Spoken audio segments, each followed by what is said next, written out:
Madame Pale, on a besoin de nous. Madame Pell, on a besoin de nous. On a besoin de nous. On a besoin de nous. Devinez qui est là. Steve. Que vous êtes perspicace. Je n'entre qu'un instant, le temps de boire une coupe entre deux surprises parties. Vous avez frappé à la bonne porte. Bonjour et bienvenue dans On a besoin de nous, le podcast français consacré à la série Chapeau melon et bottes de cuir, toujours animé par Eric. Bonjour, et puis par Antoine, bien entendu, comme d'habitude. Bonjour Eric. Et aujourd'hui, après une première partie sur ses débuts et sur les années 60, on poursuit notre exploration de la carrière de Diana Rigg en nous attaquant aux années 70. Une décennie riche, à l'image de sa garde-robe. Alors Eric, pour cette collection 70s, tu préfères quoi? L'habit monacal austère, la fausse moustache et le pantalon pas def, les robes de la belle époque avec chapeau fleuri, la tenue de la parfaite working woman new-yorkaise, les justes corps scintillants de Jumper, ou les sombres et terribles robes corsetées de Phèdre et Macbeth? Oh, non, mais pour moi, rien de tout ça. Non, moi je choisirais la tenue d'Ève, voilà, sa tenue de naissance, puisque ce début de décennie va être l'heure de la nudité pour Diana, et on va en parler beaucoup.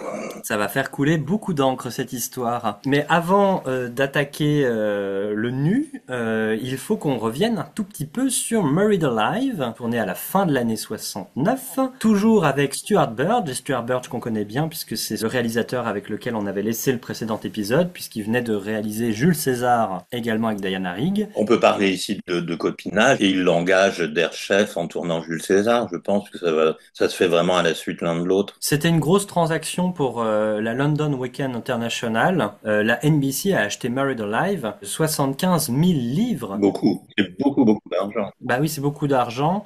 C'est la première production de Stella Richman pour la filiale. Et c'est une pièce de John Mortimer qui à l'époque est un écrivain qui va être récompensé pour son travail à la télévision. Donc voilà, c'était vraiment un projet assez juteux. Déjà, c'était un projet juteux à cause de l'affiche réunie, qui est donc Diana Rigg, bien sûr, mais aussi Robert Culp. Ça a été un acteur très populaire dans les années 60-70. Mais surtout, il sortait de la série Les Espions, I Spy, qui était une série très populaire aux États-Unis. Donc, je ne pourra pas vous en dire beaucoup plus parce que, malheureusement, ce téléfilm est totalement indisponible. Pour des raisons qui dépassent l'entendement, pour être très franc, parce que je comprends pas comment un résultat aussi alléchant peut être gardé sous coffre si jamais il est gardé sous coffre. Ouais, c'est de la folie. Bon, c'est l'histoire d'une jeune femme qui se croit célibataire. Son mari a disparu il y a longtemps. Elle a 2 enfants. Un beau jour, bam, son mari réapparaît. Alors ça, je me demande si ça vous rappellerait pas quelque chose Ah oui. du genre d'un certain Peter Peel qui réapparaît brusquement dans la vie de Diana. Ça ressemble beaucoup au scénario du dernier film de Marilyn, le film resté inachevé, Something's Got to Give, qui est un film de George Cukor, où là, pour le coup, c'est Marilyn qui revient après alors qu'on la croyait disparue des suites d'un naufrage. Franchement, ce départ de script de Married Alive ressemble beaucoup à ça, en fait. On adorerait le voir pour pouvoir voir Diana aussi belle que sur toutes les photos qu'on a, parce qu'il y a beaucoup de photos. En fait. Ce qu'on peut vous dire également, c'est qu'il y a une double diffusion. Il y a une diffusion en avant-première aux USA, comme la saison 6 de Chapeau melon. Il est diffusé le 23 janvier sur NBC aux États-Unis et il sera diffusé le 6 juin 70 au Royaume-Uni, ce qui fait qu'il arrive en même temps que le Jules César dont on avait parlé la dernière fois. Il y a vraiment ces deux projets de Stuart Bird qui sont examinés au même moment. C'est le retour de Diana Rigg à la télévision, puisqu'en fait, elle n'était pas revenue à la télé depuis The Avengers. Et là, j'ai un morceau d'interview où elle dit « Depuis The Avengers, je n'ai rien fait pour la télévision parce que très franchement, rien ne m'intéressait vraiment. Après tout ce judo et ces ceintures noires, je voulais quelque chose de très léger et d'esprit. Dès que j'ai lu ce scénario, j'ai su que c'était la pièce que j'attendais. » Je pense qu'on a fait le tour. On va passer au gros sujet de cette année 70. Oui. C'est une adaptation théâtrale d'une histoire d'amour qui se perd dans la nuit des temps entre Héloïse et Abélard. Et là, je pense qu'on va tomber des nues. On va tomber des nues. Il faut pas oublier dans quelle année on se situe. On est en 1970. On est juste après la libération sexuelle qui va avoir un impact sur tout, sur le cinéma, sur la musique, sur le théâtre. La nudité au théâtre va devenir quelque chose de très banal. Donc dans cette pièce, effectivement, où elle joue Héloïse, évidemment, il y a une scène jouée intégralement nue. Alors la presse va en faire des gorges chaudes, d'abord en Angleterre, parce que la pièce va se déplacer aux États-Unis après. Mais pour autant, Cependant, elle rencontre de très belles critiques, même si une partie de la presse est entièrement concentrée sur les fesses de Diana, disons-le clairement, plus que sur celles de son partenaire, visiblement. La comédie musicale Air avait déjà été jouée à Londres, donc le public avait compris qu'il y avait les costumes pouvaient valser rapidement, puisque toute la troupe finissait entièrement nue. Hein. Sauf que tout ça, c'était des gamins qu'on connaissait absolument pas. Effectivement, ils sont probablement partie des premières stars à franchir ce pas, mais bon, c'était pour des bonnes raisons, hein, ça me semble évident. Moi, je note simplement pour les gens que ça intéresse qu'il n'y a jamais eu la moindre photo qui a fuité. Jamais. C'est le grand retour de Diana au théâtre. Puis la dernière fois qu'elle a joué, c'était l'été 67 Oui. à la Royal Shakespeare Company où elle jouait Twelfth Night. Et donc ce grand retour au théâtre est salué par un énorme succès. La pièce va d'abord être rodée sur quelques dates dans un petit théâtre à l'université d'Exeter, au Northcote Theatre. Ça commence le 30 mars 1970 et ils font quelques dates jusqu'au 11 avril. Donc c'est les étudiants qui auront eu le privilège de la nudité de Mrs. Peel. Et c'est pour ça que alors que la première n'a pas lieu, elle aura lieu le 30 mai, dès avril, on a des coupures de presse qui parlent de la scène, de la nudité, puisqu'en fait c'est le début, hein, si je dis pas de bêtises, ils arrivent l'un et l'autre, ils s'enlacent nus, et ça dure à peine 5 minutes, hein. Après ils jouent la pièce. Oh bah oui, bien sûr. Donc la vraie première a lieu à Londres le 30 mai 70 au Wyndham Theatre. Le Wyndham la jouera jusqu'en février 72, mais pas d'une seule traite puisque entre-temps ils vont partir aux États-Unis. La pièce est attendue à Broadway. L'opening night a lieu le 11 mars 71 au Brooks Atkinson Theatre.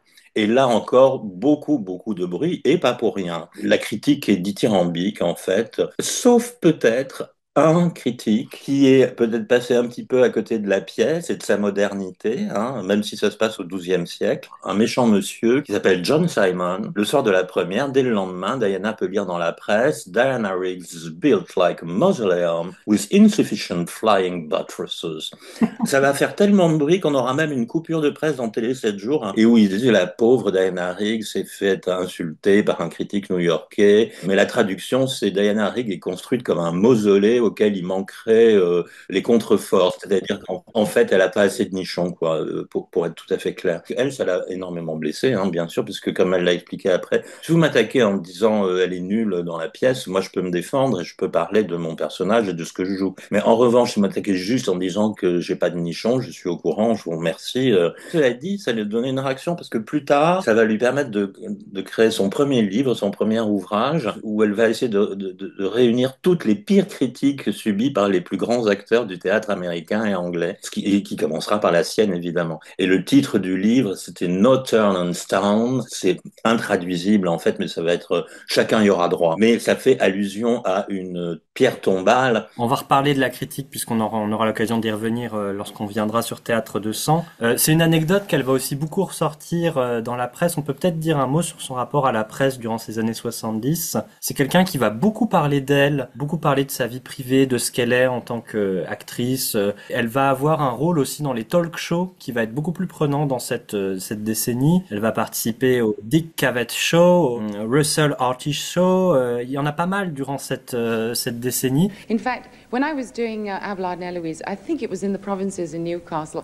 It was from a post office worker, and he said, "I don't know why you bother. My girlfriend's tits are much larger than yours." Et c'est quelqu'un qui va toujours être très drôle, très prompt à l'autodérision. Elle est aussi un peu provocante aussi. Elle n'hésite jamais à parler de sexe. En fait, ce qui n'est pas vraiment très correct à cette époque-là, hein, surtout pas aux États-Unis. Elle était là également, et ça c'est très drôle, élue la meilleure actrice par le London Critics Circle, le cercle des critiques londoniens, que d'ici quelques années, elle va généreusement assassiner tous les uns les autres. Donc, on se marre, on en parlera tout à l'heure. Voilà.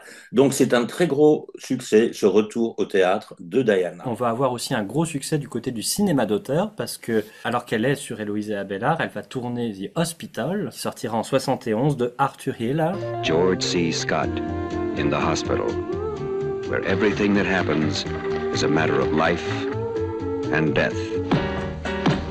I don't suppose you'd like to call next of kin?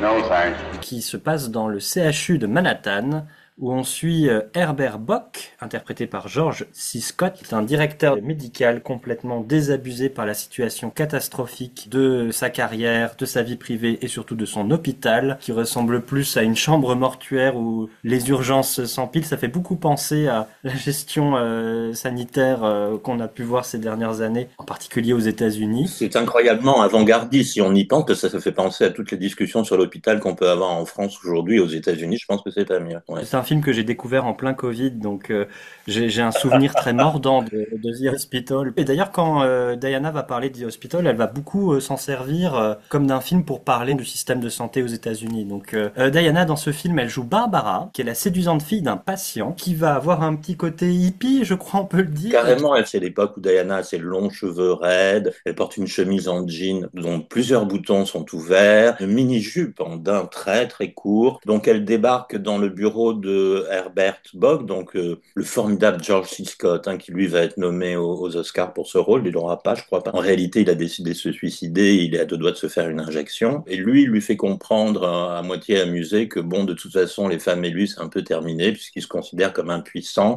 C'est une métaphore avec l'hôpital, il peut rien faire pour ses patients, il peut rien faire pour eux. Et finalement, ça va marcher parce qu'il va se jeter sur elle et ils vont passer la nuit ensemble. Le personnage que joue Diana est très important parce qu'elle va le réveiller complètement et le lendemain, c'est un homme qui a décidé de se battre en fait. Il faut bien préciser que le film est une comédie dans le style de MASH, qui avait eu un très grand succès à l'époque, qui était une comédie sur la guerre du Vietnam. On a l'impression de parler d'un drame, mais en fait, chaque meurtre est drôle. En fait. Oui, on a du mal à vous en rendre compte en lisant le résumé, mais c'est vraiment une comédie noire, quoi. Moi, ça me fait beaucoup penser à Strange Love, le docteur Folamour, avec qui a aussi J. Scott en interprète principal et qui est aussi sur l'impuissance, etc. Enfin, c'est vraiment un film d'humour noir, on rit jaune, quoi.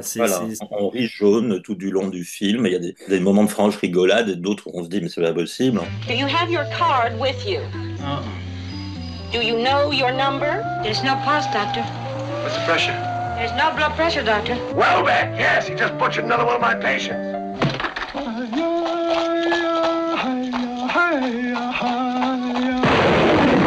Bon, il faut le préciser tout de suite, le scénario va avoir l'Oscar du meilleur scénario de l'année. C'est écrit par un monsieur qui s'appelle Paddy Chayefsky, qui est un grand dramaturge américain et qui n'aura ni plus ni moins que 3 Oscars du meilleur scénario dans sa carrière. Bonjour. Au Festival de Berlin, il aura le scénario reçoit le Grand Prix du jury et le gagnant est également Arthur Hiller, le réalisateur du film. Les BAFTA en 73 qui remettent le meilleur scénario à Paddy Chayefsky et ensuite on peut quand même noter qu'il l'a également aux Golden Globes. Encore le meilleur scénario, je ne sais pas si tu vois, le prix de la Guild of America pour la meilleure comédie écrite directement pour l'écran. Et notons également que Diana a été nominée dans le meilleur second rôle pour les Golden Globes 72. Voilà. Donc elle est vraiment bien tombée, Diana, avec ce film. C'est probablement un des meilleurs rôles de Diana. C'est un de ses meilleurs films pour le cinéma, sans nul doute. C'est dommage qu'elle n'ait pas tout de suite enchaîné sur d'autres films américains du genre, en fait, franchement. Bon, on sait qu'elle a une carrière quand même qui est plus située en Angleterre. Bon, c'est toujours pareil.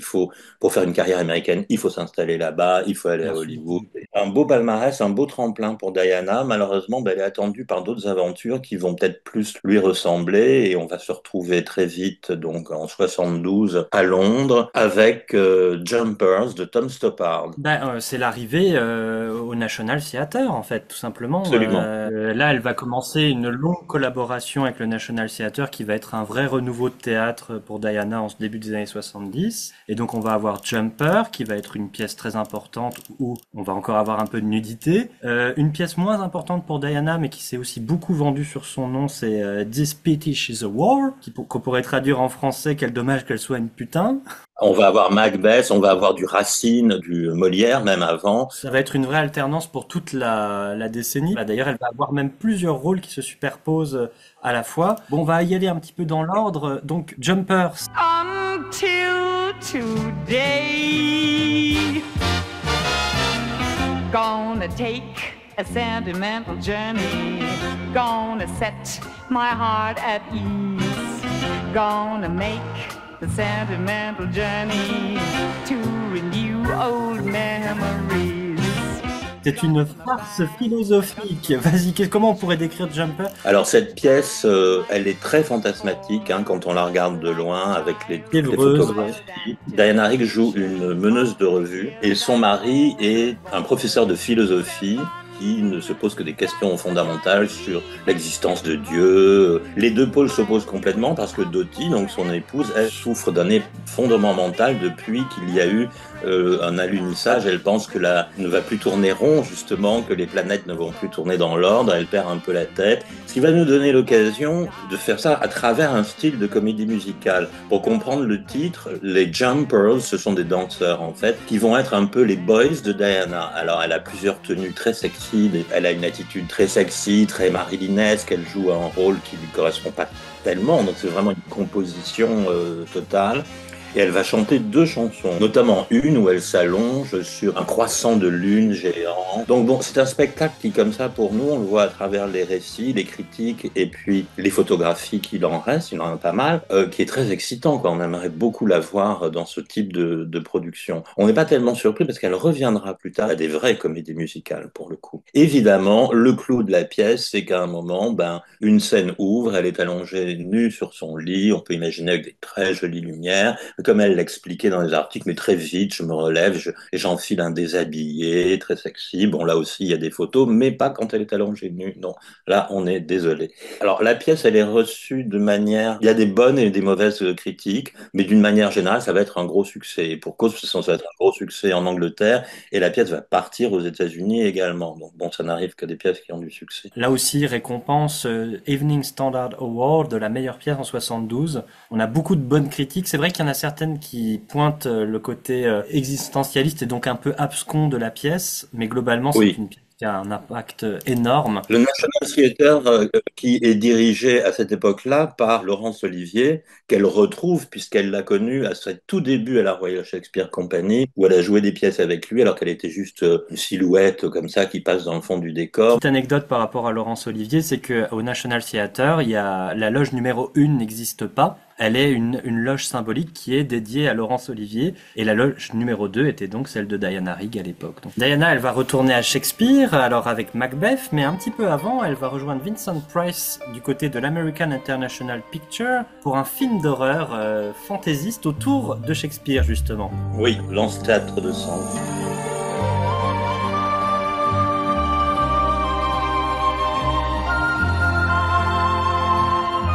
Vincent Price travaille depuis plusieurs années pour l'American International Picture. Il a fait un véritable succès avec la saga du Dr. Phibes. Alors Phibes, pour ceux qui connaissent pas, ce sont des films d'horreur où il interprète une sorte de méta-humain, mi-mort-vivant, mi-personnage fantastique, où l'idée c'est de tuer de manière très sadique des personnages dans un ordre précis. Une saga qui était pilotée par Robert Fust, que nous on connaît bien puisqu'il a été sur la saison 6 des Avengers.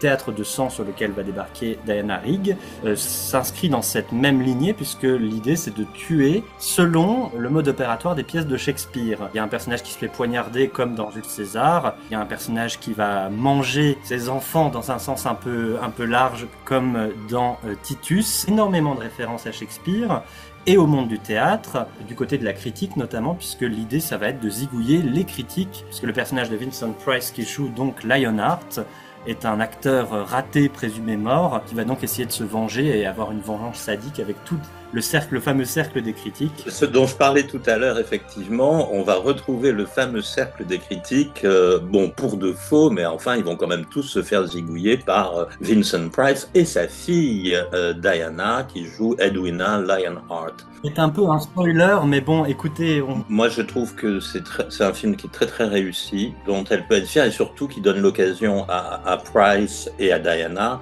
de jouer des grandes tirades de Shakespeare, en fait, puisqu'ils utilisent le texte pendant leur meurtre. La scène finale est magnétique, elle est très belle, parce que c'est la fin de Cordelia dans les bras du roi Lear. À la fois un film qui est très drôle, hein, on rigole à ces meurtres horribles qui sont faits pour être drôles, franchement, parce que tous ces critiques sont tous plus ridicules les uns que les autres, sauf un qui est Ian Hendry. Et donc du coup, parce que alors vraiment, Diana a plusieurs scènes avec lui. Le premier Avengers en titre et la plus célèbre Avengers Girl qui se croisent dans ce film. Et lui est le patron de ce cercle des critiques, en fait. On note que dans ce cercle de critiques, il n'y a qu'une seule femme à l'époque. Elle est jouée par la formidable Coral Brown, qui va avoir une mort absolument épouvantable. Alors vraiment, avec des bigoudis.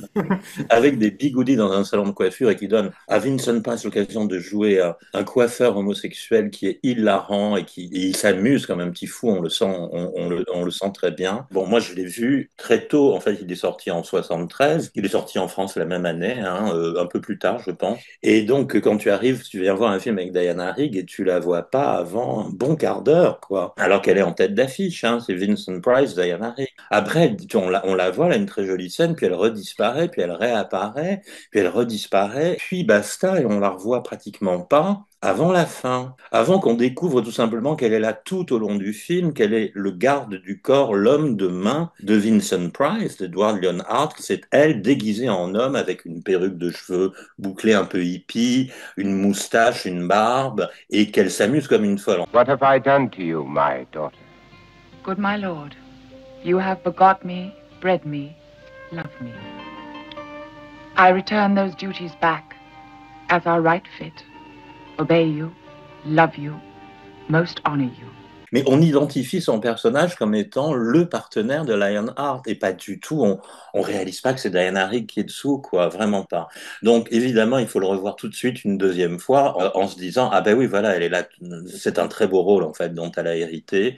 Moi j'ai deux choses à dire sur ce twist, c'est que déjà la façon dont il a été traité dans la presse, on mettait beaucoup des photos de Diana Rigg travestie en mettant, vous la reconnaissez, qui est ce jeune agent de police que vous avez vu dans Londres? Oh, c'est Diana Rigg. Donc déjà, on essayait de vendre un peu la mèche de ce film. En fait, le twist, on spoile rien parce que la presse d'époque l'avait déjà spoilé en fait, totalement. En termes de structure narrative, ça me fait beaucoup penser à Last Night in Soho, où pareil, au premier visionnage, on se dit le personnage de Diana est assez absent et assez en retrait. Et à la fin, on nous révèle que l'un des personnages qu'on ne pensait pas être Diana était Diana. Donc voilà, je pense que ça, c'est une référence d'Edgar Wright pour ce film, qui va devenir un vrai film culte, Théâtre de sang. Alors, bon, moi, il y a un petit pincement au cœur vis-à-vis de Théâtre de sang, c'est que moi, j'adore les Dr. Phibes de Robert Fust. Oui. On aura l'occasion d'en parler. On fera probablement un spécial Brian Clemens où on parlera des Phibes. Mais ce qu'il faut dire, c'est que Robert Fust a quitté le navire des Phibes. C'est une série, il y en a eu deux. Il devait y en avoir un troisième qui s'appelait The Son of Dr. Phibes. Le montage et la diffusion du Phibes 2 va très mal se passer puisqu'il y a une guéguerre entre les deux patrons de l'American International Pictures, qui sont Samuel Arkoff et James Nicholson. Et en fait, il y a beaucoup de scènes clés auxquelles tenait Fust qui vont dégager du montage final. Notamment, il y avait une scène finale où Vincent Price chantait Somewhere Over the Rainbow. Oui, là, je peux comprendre l'agacement du réalisateur. Quand on lui propose Théâtre de sang, parce qu'on lui a proposé Théâtre de sang, Robert Fust a décliné. Et il l'a amèrement regretté, et nous aussi, parce que on a un réalisateur qui est tout à fait compétent, qui s'est attaqué à Théâtre du sang, qui est Douglas Hickox. Douglas Hickox, qui est un réalisateur classique, qui a jamais fait de vagues, tu vois, il est pas monté très haut, mais il n'est jamais descendu très bas non plus. Bon, mais il fait du bon boulot, il fait franchement du bon boulot. Oui. Je pense qu'il essaye d'être dans la lignée de Bob Fust. Il y a énormément de plans tarabiscotés. Dès le début, tu as des très beaux plans où il place sa caméra sous une grille d'égout, quand le corps tombe sur cette grille et que le sang commence à couler sur la caméra. Le plaisir de ces films, c'est le sadisme des meurtres, mais c'est aussi le sadisme de la mise en scène. C'est-à-dire que il faut savoir triturer la caméra, la foutre à des endroits complètement inimaginable. Par exemple, à la fin de ce film, il y a Ian Hendry qui est sur un espèce d'engin de torture avec 2 poignards qui descendent le long d'une corde, etc. Il y a des plans qui doivent être une torture en termes de logistique de caméra. C'est encore des grosses caméras à l'époque. Donc c'est ça. Dr. Phibes aussi. Donc il y a aussi cette dimension, ce défi de la mise en scène qui est important dans cette lignée de films. C'est un film qui va bien marcher. Il a remboursé très largement sa production. Beaucoup de très bonnes critiques parce que beaucoup de journalistes vont être sensibles à ce côté méta, ces références à Shakespeare. Il y en a beaucoup qui vont le saluer comme le meilleur rôle de Vincent Price. Et on peut dire aussi par rapport à Vincent Price, c'est que c'est sur ce film, et c'est grâce à Diana qu'il rencontre sa femme. Ah là oui, ça c'est une anecdote, donc c'est la pauvre Coral Brown qui va finir brûlée vive dans le salon de coiffure. C'est une actrice qu'on connaît pas du tout, nous, mais qui était très connue en Angleterre et qui, paraît-il, avait la dent très dure. Et donc on avait prévenu Vincent Price, faites attention à Coral Brown parce qu'elle n'est pas toujours... Et donc la première fois qu'il l'a vue, il a dit, oh, on m'a dit que vous pouviez être très piquante, alors j'ai décidé d'écouter toutes vos répliques avec attention. Du coup, ça l'a mouchée et elle a plus dit un mot pendant tout le tournage à Vincent Price. Mais en fait, lui, il était très attiré, ce dont Diana s'était rendu compte. Elle s'est rendue compte qu'il se passait quelque chose entre eux, mais que ça se déclenchait pas. À la fin du film, Diana a organisé un charity show, enfin, je sais pas pour quelle cause, je m'en souviens pas, et elle a dit, oh, je vais inviter et Vincent et Coral Brown, qu'ils puissent se retrouver. Et ben, ça a terminé par un mariage à partir de là. Donc, Dame Diana, grande dame tout de même. Hein. Bah oui, quand même. Stratford a haven, we're acting on a raven, craving for the haven. Shakespeare, Shakespeare, give me the word, give me the word of Shakespeare, Shakespeare,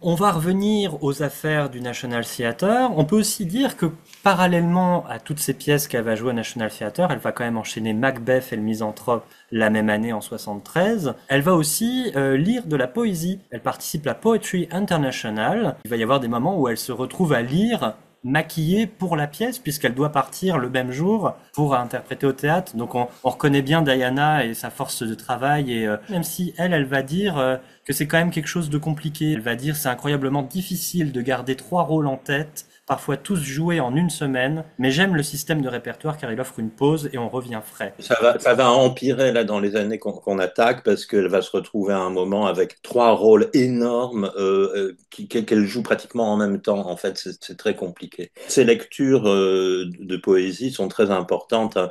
On y trouve des gens très variés, comme Judi Dench par exemple. Qu'est-ce qu'on peut dire sur Macbeth, Eric?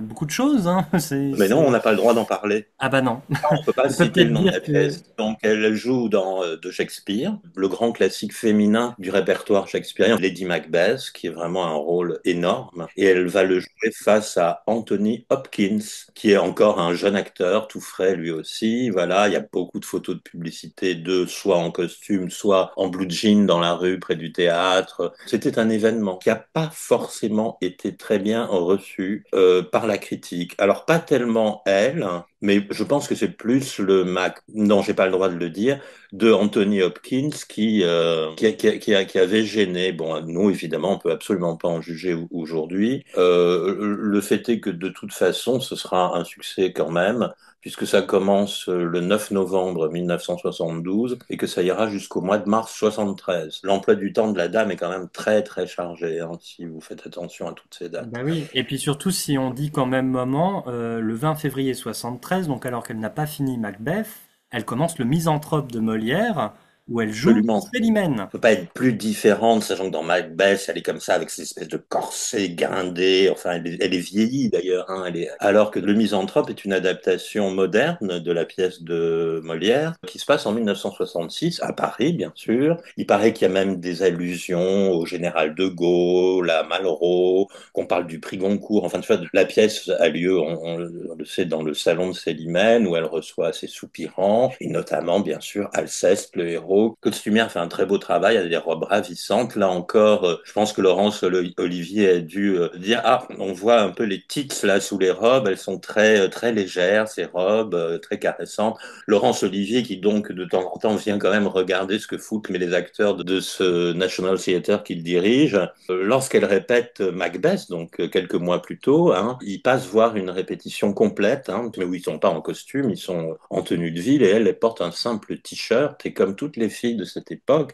elle ne porte pas de soutien-gorge. À la fin de la représentation, elle ne peut pas s'empêcher d'aller le voir, elle demandait Lawrence, et il lui dit « Vous ne portez pas de soutien-gorge sous votre t-shirt. Elle lui dit, ben non. Oh, it's very disturbing. Et c'est tout ce qu'elle aura comme commentaire sur cette avant-dernière répétition. Tu vois, on est à 2 doigts de la première quand même. Et donc, elle est effondrée parce qu'elle se dit, il a même pas osé m'en parler tellement je suis mauvaise, en fait. Ça, c'est une réaction qu'elle a souvent. Hein. C'est devenu à partir de ce jour-là où il lui fait cette remarque Titsrig, en fait, ce qui veut dire Diana les nichons, quoi, en fait, voilà. Il l'appelle comme ça désormais. C'est un jeu entre eux. Sauf que on va le retrouver très vite, on va en continuer à en parler, mais elle a pris l'habitude de porter ses t-shirts et ses chemisiers sans soutien-gorge. Il faut pas oublier, à cette époque-là, les jeunes filles se libèrent de leur soutien-gorge. Certaines les ont même brûlés sur les campus universitaires américains. C'est devenu une mode. Ça va être ultra popularisé à peine 2 ans plus tard par Farrah Fawcett et Jacqueline Smith dans Les Drôles de Dames. Je pourrais citer aussi la pochette d'un album de Carly Simon. Pour mémoire, Carly Simon, c'est L'espion qui m'aimait, Nobody Does It Better. À quand un podcast sur les nichons, Eric? Ça me semble être on vient de le faire. Voilà, on vient de faire le podcast sur les nichons. Non, mais attends, on vient tous les deux de relire des interviews qu'elle donne donc cette année-là, en 73, au Los Angeles Magazine. C'est carrément elle qui provoque le truc quand même. Ah bah oui, complètement. Elle pose une couverture du Los Angeles Magazine sur une télévision et elle fait des poses plus ou moins subjectives. Elle est très intéressante parce que ça dit beaucoup de choses de ce rapport de Diana Rigg vis-à-vis du sexe, de son corps. Cette image va la poursuivre et elle en joue elle-même, elle s'en amuse. Elle précède les critiques, je pense, tout simplement. Je te propose qu'on fasse un petit point sur la vie privée, justement, de Diana Rigg, puisqu'en cette année 73, il se passe beaucoup de choses, et notamment du côté des amours de cœur. Déjà, elle va quitter l'homme de sa vie, qui était Philippe Saville, le réalisateur, producteur de théâtre Philippe Saville, qui est un homme marié, donc elle vivait avec un homme marié, c'était très connu, elle a même eu des reportages photos sur leur amour, faits par des magazines du type Elle, Marie-Claire et compagnie, tu vois, du féminin. Je précise, on en parle parce que ça fait partie de la persona de Diana. Elle se présente avec les personnes qu'elle a vécues, Philippe Saville et le suivant dont on va parler qui s'appelle Menahem Galfen. C'est pas du caprice du people de notre part, c'est que c'est quelque chose qui est très médiatisé, où il y a des photos, elle apparaît publiquement avec ces personnes. Oui. Voilà, on le précise, ça fait partie de l'aura de Diana durant ces années 70. Bon, en 72, elle décide de le quitter. Elle doit réaliser que cette aventure la mène nulle part. Pourtant, ils resteront proches, parce que lui est très amoureux d'elle. Et elle qui le quitte, elle raconte... Oui, très joliment. Je crois que ça ne marche pas entre nous, et lui est très vexé, parce qu'il pense qu'elle est avec quelqu'un d'autre, lui, tout de suite. Donc... Je ne sais pas pourquoi il pense ça d'ailleurs. Mais là, elle va rencontrer quelqu'un dans un dîner en ville en 72, je pense aussi, mais après avoir quitté Philippe Saville, qui est un peintre israélien.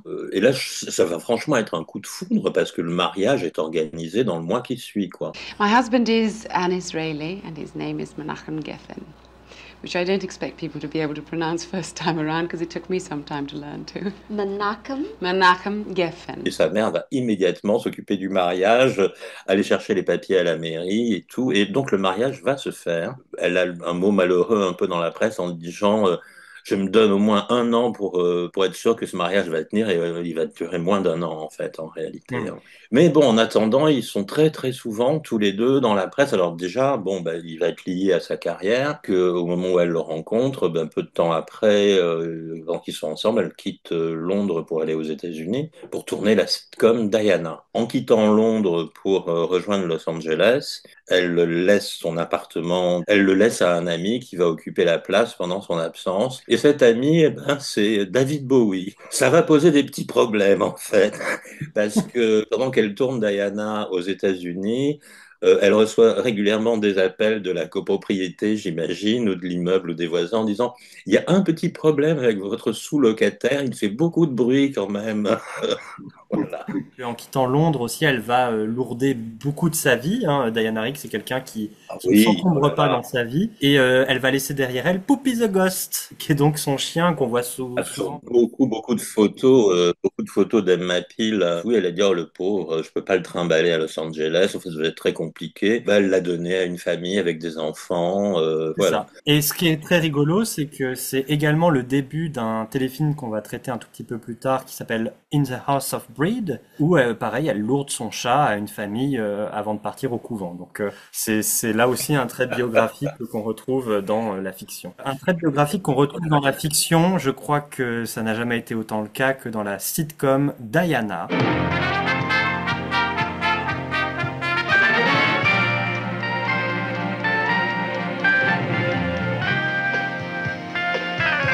Partie très importante de sa carrière et qui pourtant va être un cruel échec. Comment on pourrait présenter ce projet un peu fou qu'elle monte aux États-Unis avec une personnalité importante de la télévision américaine qui est Leonard Stern? Ça se fait grâce à elle en réalité, parce que ce qu'on ne dit pas pendant toutes ces pièces de théâtre qu'on vient d'évoquer, la télévision anglaise n'arrête pas de lui proposer des nouveaux projets de série. Donc elle est souvent convoquée et elle le dit toujours non sans humour.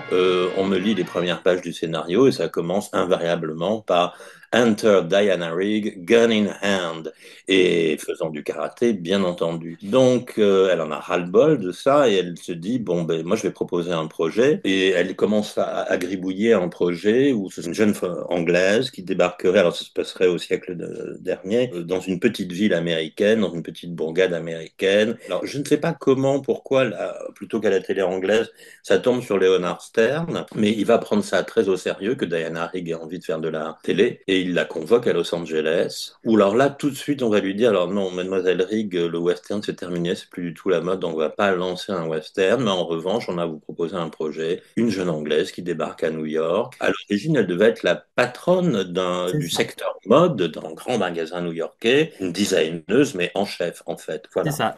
L'idée, c'était d'en faire la première femme patronne de la télévision américaine, mais ça va pas très bien se passer parce que on va dire que c'est le public américain n'aurait pas accepté qu'une femme soit la patronne d'une entreprise, donc du coup, on va la rétrograder numéro 2. C'est le compromis qui est fait avec Stern et la chaîne. Et là aussi, en fait, il va y avoir toute une galerie de personnages qui gravitent autour de Diana. Son patron, la voisine, la femme du patron, les collègues du magasin. Et donc, ça va être une sorte de comique de situation. Il faut savoir que c'est une série tournée en direct, devant public. C'est une sitcom classique. On attend beaucoup de cette sitcom parce qu'elle s'oppose au Mary Tyler Moore Show. Donc, on répète les 26 minutes comme une pièce de théâtre pendant la semaine et on joue en public. C'est une nouvelle technique de travail pour elle. Elle connaît pas ça, en fait, du tout. Mr. Brodnick? Yes. I'm Diana Smythe. How do you do? And this is Mrs. Brodnick. How do you do? Hello, Miss Smythe. Mrs. Smythe. Oh, Mrs. Smythe. You weren't expecting me, were you? Oh, no, of course we were expecting you. Why? Well, you seem surprised to see me. Is it the way I look?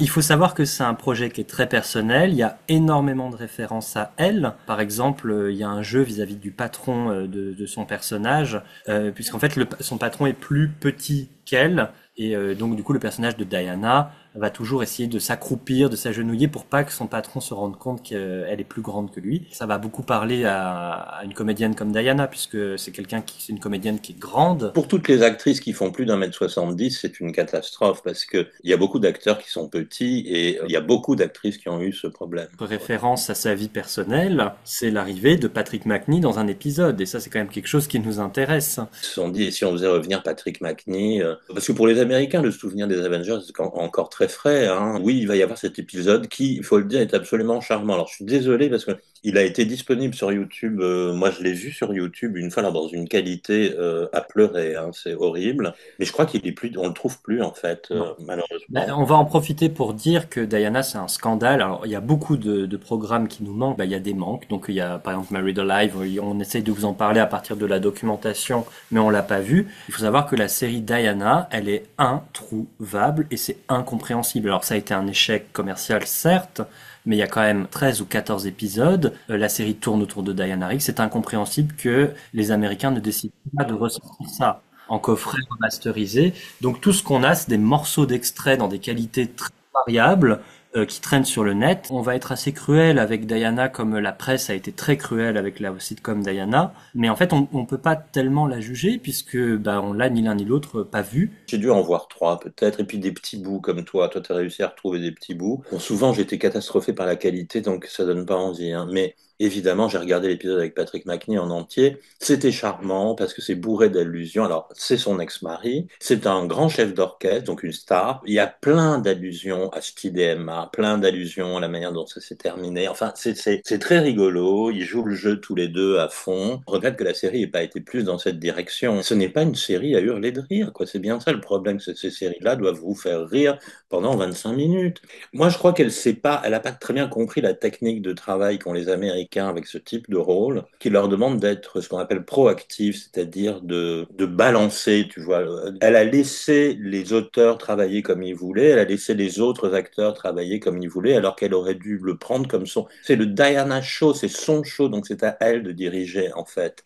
Et elle l'a probablement pas assez fait, c'est un peu de sa faute. Et ce qui est très intéressant, c'est que c'est un échec qui est très personnel, mais dès lors que l'échec va avoir lieu, la presse va être à charge contre Diana, et il y a beaucoup d'articles au moment où la série va être diffusée disant mais est-ce qu'elle va même réussir à s'en relever de cet échec? Oui. Elle va la renier et elle va dire bah c'était quelque chose de purement alimentaire, j'étais bien payé par les Américains, ce qui est probablement le cas. Oui, bien sûr. Mais ce elle occulte complètement le fait que c'est elle qui a porté le projet. Ça va être la première tache d'encre sur sa carrière, moi je pense. C'est vraiment ce qu'on peut appeler le premier échec cuisant, hein, parce que c'est son échec, c'est pas celui d'un réalisateur ou d'un film. Comme on l'a dit, Jules César a pas très bien marché, mais ça c'est pas de sa faute. Elle va vite s'en remettre. En 74, l'année suivante, elle attaque du lourd, c'est Pygmalion de Georges Bernard Shaw. Un truc qui est très intéressant avec cette pièce, elle sera à l'Albery Theatre. Elle va jouer tous les rôles de cette pièce au cours de sa carrière. Là, évidemment, elle joue le rôle de Eliza Doolittle, qui est donc l'héroïne, cette petite marchande de violettes qui parle comme une poissonnière dans la rue, et que le professeur Higgins peut prendre cette petite vendeuse de violettes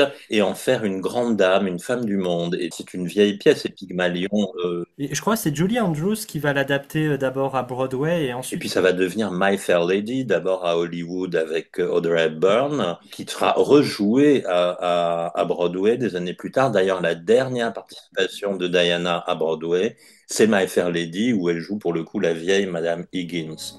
Alors, il va y avoir une petite pause du côté de la télévision, puisqu'elle va participer à une anthologie qui va adapter des romans de Henry James, qui est un écrivain naturaliste qui écrit des histoires victoriennes entre des personnages. Elle rejouera d'ailleurs plus tard du Henry James avec beaucoup de succès, mais on en reparlera beaucoup plus tard. Terence Philly qui s'occupe de cette série qui s'appelle Affair of the Earth. Terence Philly qu'on connaît puisqu'il travaillera juste après sur les New Avengers et il a travaillé également sur la pièce de théâtre Chapeau melon. Et je pense qu'il s'amuse bien. Je sais pas s'il avait conscience que c'était Diana Rigg qui allait jouer dans cet épisode-là. La presse a tendance à descendre Affair of the Heart en disant que c'est une série un peu en souffrance. Je pense que néanmoins l'épisode avec Diana Rigg a un peu relevé la barre. Moi je le trouve pas désagréable cet épisode. Donc elle joue une veuve américaine qui débarque du coup dans cette vieille demeure anglaise et elle va essayer de tout tourner à son avantage dans cette famille irréconciliable. C'est diffusé le 13 octobre 1974 et elle y retrouve George Cole et surtout Jeremy Brett. Voilà, c'est quand même une distribution sympathique. Why do you make such a fuss about changing your politics?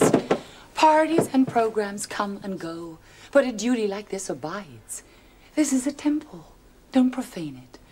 Keep up the old altar kindly. Et le programme était vendu comme une anthologie de pièces pour montrer certaines des méthodes astucieuses employées par les femmes pour obtenir ce qu'elles veulent. Ne serait-ce pas une définition du sexisme? En tout cas, aujourd'hui, je pense que ça pourra en être une.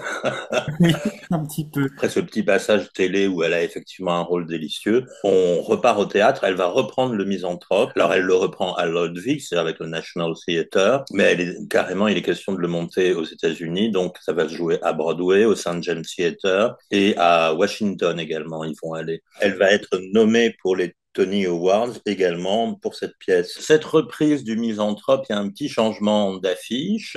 C'est toujours Alex McGowan qui joue le rôle d'Alceste, bien sûr, mais elle est entourée par d'autres comédiens dans lesquels on va découvrir Nicholas Clay et qu'on va retrouver par la suite dans la carrière de Diana plusieurs fois. Ça, c'est important. Donc, c'est un vrai succès aux États-Unis, le Misanthrope. On en parle beaucoup dans la presse, avec ses photos. On rappelle qu'elle a été Emma Peel tout de même à chaque fois. Et bon, retour en Angleterre où l'attend là un beau téléfilm, enfin à mon avis. C'est In This House of Bread. Bread, c'est un couvent. Et donc, une fois de plus, Diana rentre au couvent. C'est un téléfilm britannique qui est réalisé par George Schaffer. On retrouve effectivement Nicholas Clay, également Denis Quilley, qui était notre cher colonel dans Les Espions font le service et qu'on retrouvera également quelques années plus tard. C'est un film de nonnes comme il y en a beaucoup. L'une des scénaristes qui est Rumer Godden, elle a également travaillé sur Le Narcisse Noir de Michael Powell et Pressburger que moi j'aime énormément. Celui-ci, moi je trouve qu'il accuse un peu le coup quand même de sa dimension téléfilm. Il faut savoir que c'est un roman à la base, un roman des années 50, donc on est encore dans ces mœurs-là. On n'est pas tout à fait d'accord sur In the House of Bread. Moi je précise que je l'ai découvert là pour ce podcast. Je l'ai découvert dans une qualité médiocre, parce que ça aussi c'est un long métrage qui est difficile à trouver. Moi je trouve qu'il a des problèmes de rythme, c'est une histoire qui s'étale sur une décennie. Moi je n'ai pas du tout l'impression que le temps se diffuse ainsi. Elle a une peine et un mystère qu'elle porte, mais qui va être dévoilé qu'à la toute fin du téléfilm, donc on ne sait pas tellement quelles sont les motivations de ce personnage, et elle va rencontrer plusieurs des sœurs, certaines qui l'aiment bien, même voire peut-être même un peu trop, d'autres qui au contraire la détestent. Je pense qu'ils auraient dû creuser un peu plus cette animosité et comment la foi de Diana Rigg est un peu remise en question. Moi, il y a un autre film que j'aime beaucoup avec Audrey Hepburn qui s'appelle Au risque de se perdre, qui est beaucoup plus âpre, beaucoup plus méchant. D'arriver au couvent est très sympathique avec cette sœur qui dit les barreaux, ne croyez pas que ce soit les barreaux d'une prison, c'est des barreaux pour nous protéger du monde. Et pour autant, ça les protège pas autant parce qu'il y a cet industriel japonais qui vient mettre la main sur le couvent et leur imposer du coup des sœurs japonaises. Je trouve que la réalisation de George Schaffer est quasiment inexistante. Mais ceci dit, le couvent qui a été tourné dans des décors naturels est très joli. Et Diana Rigg a une présence magnétique, je pense qu'on sera d'accord là-dessus, c'est vraiment un rôle taillé pour elle, et c'est un premier rôle, quoi, c'est elle qui tient le film. Tell me, Dame Philippa. Oh, admirable Dame Philippa, how do you say cold, heartless bitch in Japanese? Get out. Philippa? Get out. Elle tient le film sur ses épaules, elle est très bien secondée par cette jeune fille. Judy Booker. Et qui est aussi très magnétique. Hein, mais c'est une histoire effectivement qui pouvait amener de l'ambiguïté parce que une femme de 40 ans qui a une relation privilégiée avec cette jeune appelée qui vient de rentrer dans les ordres. Alors évidemment, il y avait une ambiguïté qui aurait pu être traitée, qui est effleurée, je dirais, mais pas traitée. Hein. Oui, moi je suis un peu déçu qu'elle parte pas là-dedans, justement, que ça aille pas plus dans... Surtout que, en fait, il y a beaucoup d'interviews de cette même époque où Diana Rigg confie qu'elle aimerait bien monter un projet autour de Sappho. Sappho qui donc traite de l'amour dans son sens large et donc des relations saphiques.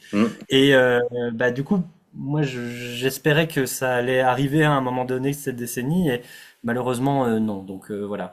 Non, ça sera pas le cas, effectivement. Je crois que le téléfilm a bien marché. D'ailleurs, il s'est vendu en France tout de suite, parce que moi je l'ai découvert peut-être en 77. Il a été diffusé. J'en ai plutôt un bon souvenir. En tout cas, c'est un beau rôle pour Diana, c'est sûr. Oui. Après, ce qui va se passer dans cette année 75, elle va prendre des engagements pour le théâtre pour l'année suivante, mais elle passe à côté d'un truc énorme en fait.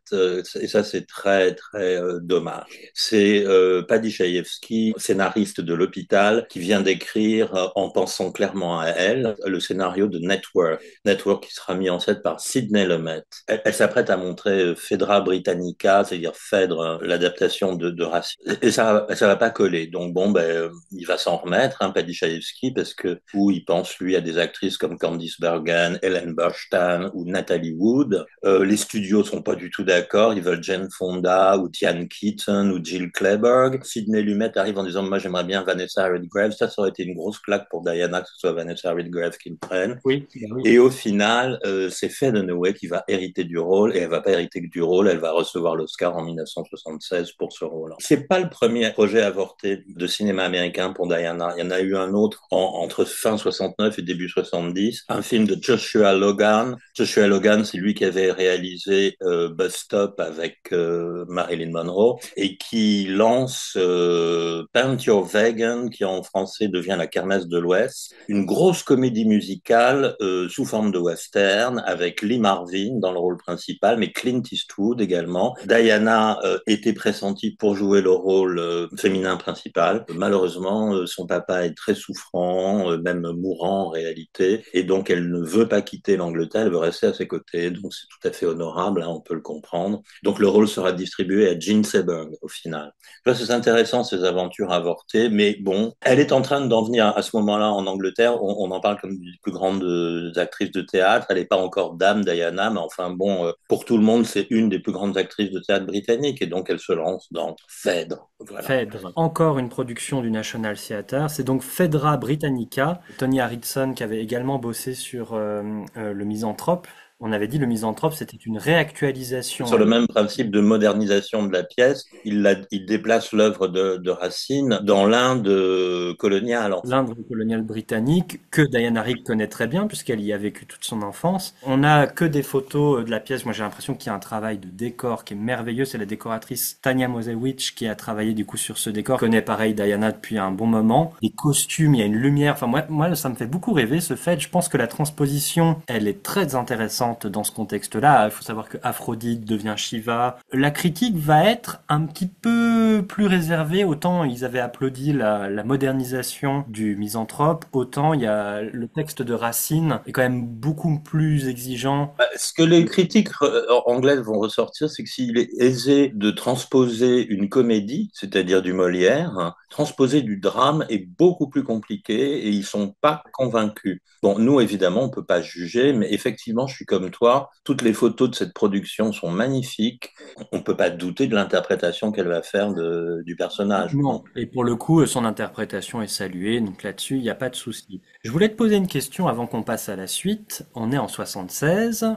En 76, en Angleterre, il se passe un petit quelque chose du côté de la télévision, c'est que se remontent les Avengers avec Joanna Lumley et Gareth Sant, les New Avengers, et on peut quand même se poser la question, effectivement elle fait Phèdre, mais elle aurait pu se libérer pour les New Avengers, c'est être présente pour un épisode ou deux. Or, le rapport de Diana par rapport aux Avengers, il est en train de se changer en ce milieu de décennie des années 70. Qu'est-ce qui se passe? Est-ce que tu penses qu'à ce moment-là, elle aurait pu rejoindre les Avengers ou pas? Non, en aucun cas. Brian Clement a pensé tout de suite à lui demander de faire une participation, genre un guest starring dans un épisode. Mais Diana, c'est un refus catégorique. C'est catégorique. Elle en a ras-le-bol qu'on lui parle de The Avengers à cette époque-là. Elle va changer plus tard. Il ne faut pas lui coller cette image définitive. Sauf que là, c'est vrai, on l'a évoqué tout à l'heure pour une séance de photos, mais quand tu lui demandes en plein milieu d'une séance de photos pour une nouvelle sitcom de faire du karaté devant la caméra, ça l'énerve. Il y a des fans qui viennent lui faire signer des photos d'Emma Peel alors qu'elle vient de jouer Célimène ou Phèdre, etc.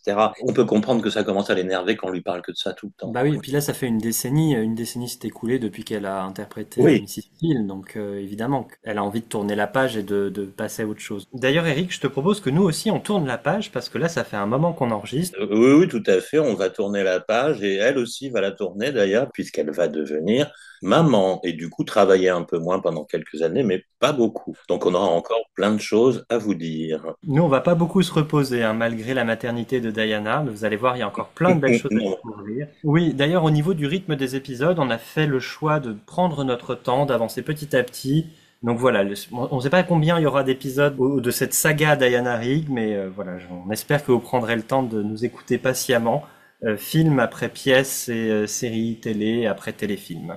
Est-ce qu'il nous reste de la place pour quelques recommandations, Eric? Moi, je vais recommander un coffret qui va être valable pour notre émission d'aujourd'hui, comme il le sera pour la prochaine également. Le fameux Diana Rigg at the BBC. Là, on est en 75, donc il termine l'année 75 avec le Morecambe and Wise Show, qui est très connu là-bas. C'est deux animateurs, c'est un peu les nuls de l'époque en Angleterre, et qui avait Diana en invité spécial pour le Christmas Show, voilà, pour le show de Noël. Donc, elle est présente pendant toute l'émission. Et ce qui est très amusant, qu'elle ouvre l'émission, on réalise qu'elle a gardé la magnifique robe verte de l'ouverture d'Au service secret de Sa Majesté. Après, elle change de costume, il y a des sketchs d'époque avec des perruques et tout. Il y a même des ballets, des chansons, enfin bon.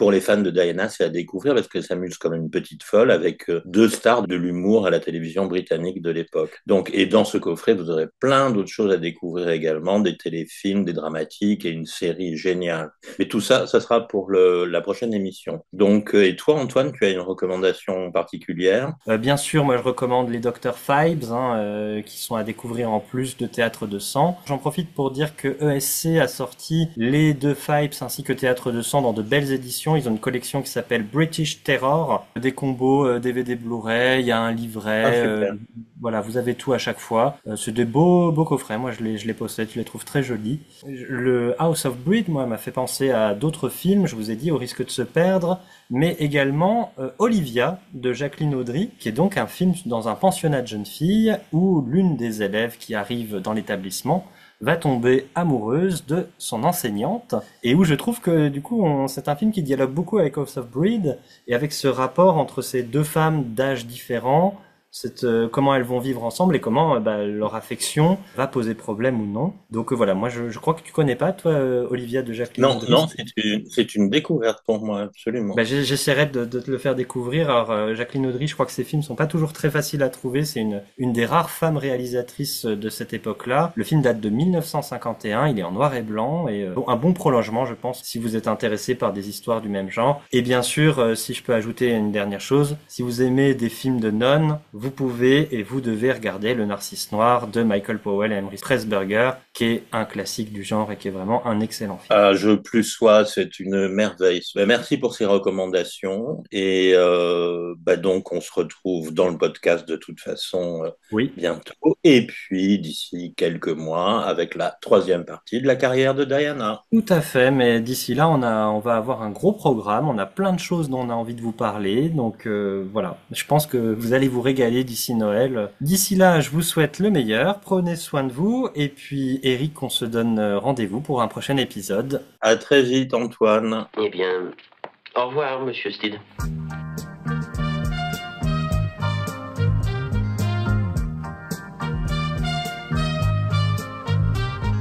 If you don't love me this morning, don't break the news too soon. Can't keep the daylight from dawning, can't face the afternoon. But save it, baby, I'll get by. Tell me under a starry sky, just like you found me, want you to leave me below a lover's moon. Call it a day, but wait for the night. Don't go away, the sun is still high. I'll drink to you in moonshine tonight. Tell me I'm through, I'll find someone new.